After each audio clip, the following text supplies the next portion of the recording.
Hello and welcome. How's it going? We're starting something new, Yu-Gi-Oh! Duelists of the Roses. So for those of you who don't know this game, it's based on Yu-Gi-Oh! The trading card game, and it's pretty fun, honestly. It's not bad. It's not the best game. I wouldn't go so far to call it a hidden gem, but it's definitely a unique game, and it's like a strategy game that I think will complement Paper Mario pretty well. It's played a little bit differently than the trading card game if you're familiar with it, because it's like a military strategy. You sort of like have to reign over their deck leader, and you'll see as we play it. Anyway, so it's going to give you some history on the actual War of Roses that was playing out in Europe during the 1400s, which is really cool in my opinion. They kind of tied in Yu-Gi-Oh! With this, and they created this whole little narrative where they're vying over rose cards, and that's the whole cause because they caused the power and all that fun stuff. So anyway, if you've been following the story that I just brazenly skipped through, they're summoning a duelist from another age. Ergo, in this case, 2016, David. And that's you. Or us. Simon McMOOOOOOran. Ooh! Summon from the mystic circle of red and white roses, the one capable of harnessing pure power. There was truth to the legend of the Rose Duelist. Lady Margaret, I did it! Now we have the means for defeating the evil forces of Rose and Cruz. Oh, my apologies. In my excitement, I forgot I was in the presence of the Rose Duelist. Allow me to introduce myself. I am Simon McMOOOOOOOran, High Druid and Servant of Lancaster. May I be so? I don't even know. So, our name. I don't know if I should go with David or Dave, but I haven't played this game in so long. Oh, well, the channel is called DarkfoolDave, and I guess in Old English, you know, it might be more funny to have a colloquialized version of an old Jewish name, I suppose. Dave, a fine name indeed. Now here's the situation. The year is 1485. You're currently in Stonehenge near Salisbury, England. This might be a shock to you. The British Empire is in turmoil with the House of Lancaster's rightful claim to the throne being challenged by the York as usurper. Okay, so there's this whole thing with the power struggles and the red roses and the white roses, and there's going to be a theme the whole way through. Interesting thing about this whole game is that you get to choose which side you're going to be on, and you'll figure that out. We'll find that out real soon. Rumor has it that only legendary Rose Duelist stands a chance against the power of Rose and Cruz. We appreciate any help you can provide against that. Before I forget, I should warn you of the rules. Yeah, so he's going to explain something. The perfect rule is the whole way that they're conducted. It has to do with movement on the board, and then the deck leader. Ugh, freaking guy stealing my thunder. Okay, so... And he's actually going to suggest that we practice a duel with him. And, oh god, do not do this. It's an informative tutorial, but it's freaking like a half-hour long. It's a nightmare to get through. Okay. It is important that you feel the vibrations of a deck leader. The minute resonations that ring true to your soul, or some bullshit like that. The cards themselves draw their power from the energies of the ancient ones and some other nonsense. Yeah, just pick one. It's cards.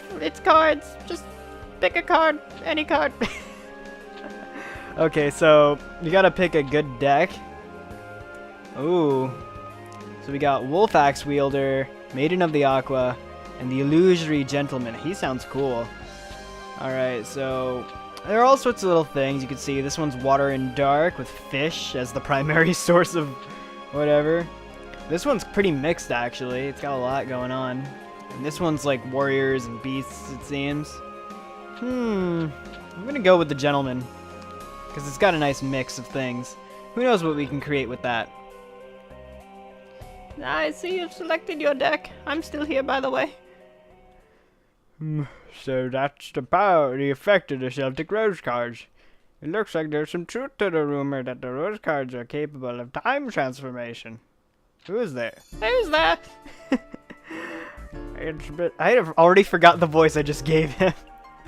Oh, but Kaiba with his blue eyes white dragon armor. Seriously, he fashioned his armor after his favorite card.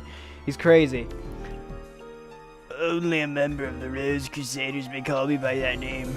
If you recall, I told you once before that you may only address me as Seto. Or does memory fail you, old man? And you must be the dreaded Rose Duelist. I admit there's a certain aura of power emanating from you. Oh, thank you. Alright, so he's gonna introduce himself. His name is Seto. And so he came here to get the red rose cards, because that's what the whole thing is. The red rose side has 8 red rose cards, and the white rose side has 8 white rose cards. So all of this is gonna be, you know, scattered around, and basically each side has each card scattered among their most powerful ranks, I guess. So, and all 16, you get power overall or something, and legends, and fun, and utopia, and wars, and power of the cards, and the Richard the Third. Oh, yeah, he's one of the bosses, I think. This is clever, yeah. So basically, I'm gonna just explain it. Seto is here for the red rose cards, and oh, I think they finally got to the meat. Oh yeah. Okay, there we go. So yeah. Right after the summoning, I had the cards dispersed among our best duelists to keep them away from your tainted hands. Then you leave me with no other option. I shall enlist the aid of your precious Rose Duelist. You take leave of your senses. And you speak too soon, old man.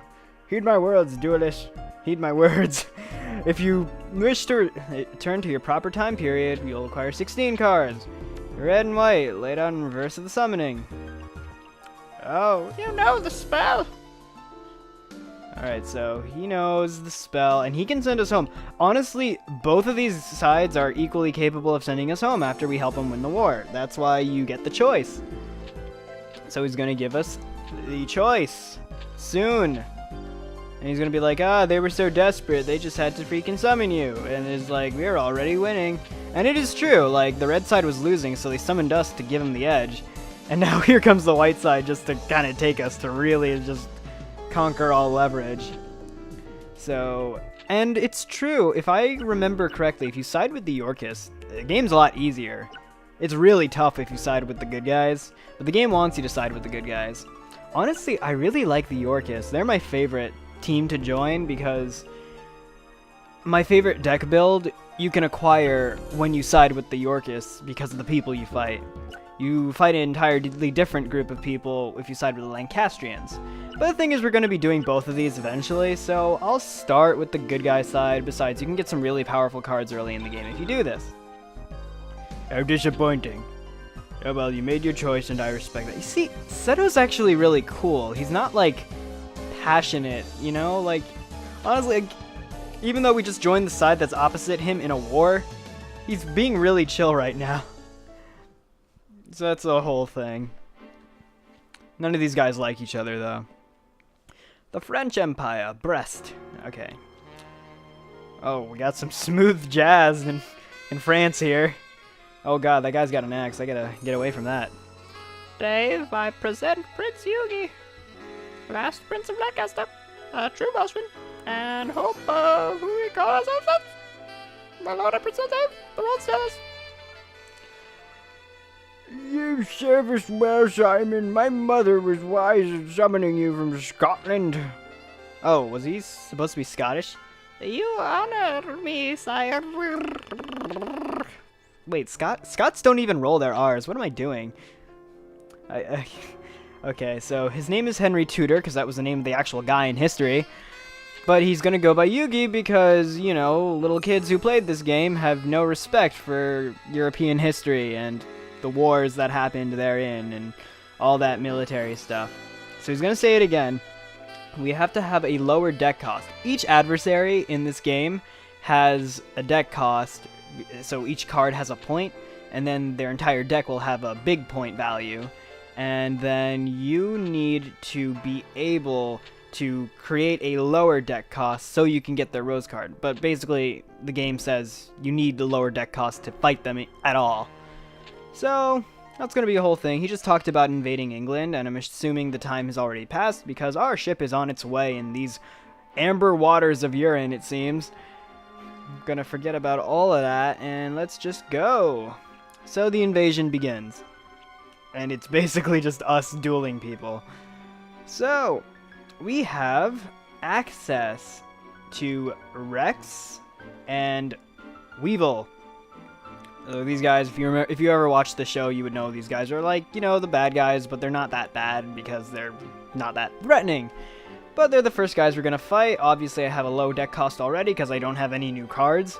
So, in the next episode, we're going to have our first duel, and we're going to duel Weevil in Chester. So, this is Dave out. Peace out. And feel free to subscribe if you want to continue on with this series. If not, I'm also playing Paper Mario 2, The Thousand Year Door, at 12 o'clock Eastern Standard Time. Got 2 playthroughs going on my channel, all that stuff. So, subscribe if you want it, and if you like this video, like this video. Peace out.